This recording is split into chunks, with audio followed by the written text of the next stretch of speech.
Let's see what surprises are waiting for us in this story called The Wolf's Chicken Stew.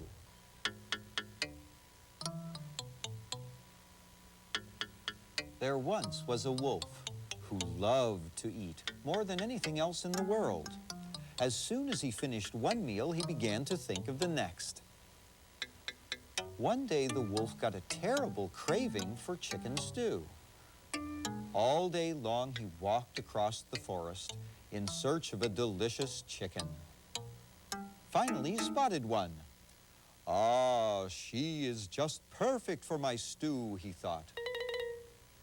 The wolf crept closer, but just as he was about to grab his prey, he had another idea.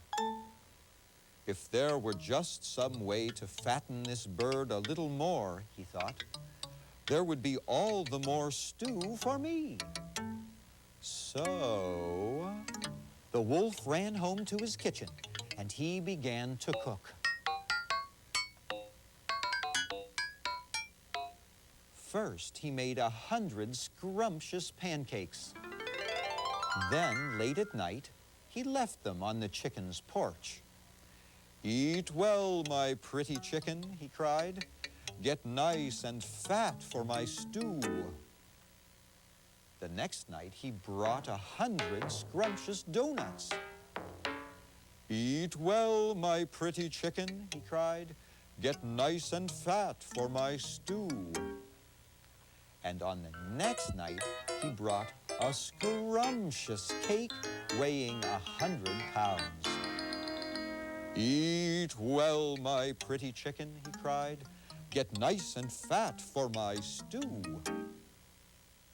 At last, all was ready. This was the night he'd been waiting for. He put a large stew pot on the fire and set out joyfully to find his dinner. "That chicken must be as fat as a balloon by now," he thought. "Let's see." But as he peeked into the chicken's house, the door opened suddenly, and the chicken screeched, "Oh, so it was you, Mr. Wolf. Children, children, look, the pancakes and the donuts and that scrumptious cake. They weren't from Santa Claus. All those presents were from Uncle Wolf." The baby chicks jumped all over the wolf and gave him 100 kisses. "Oh, thank you, Uncle Wolf. You're the best cook in the world." Uncle Wolf didn't have chicken stew that night, but Mrs. Chicken fixed him a nice dinner anyway. "Oh, shucks," he thought as he walked home.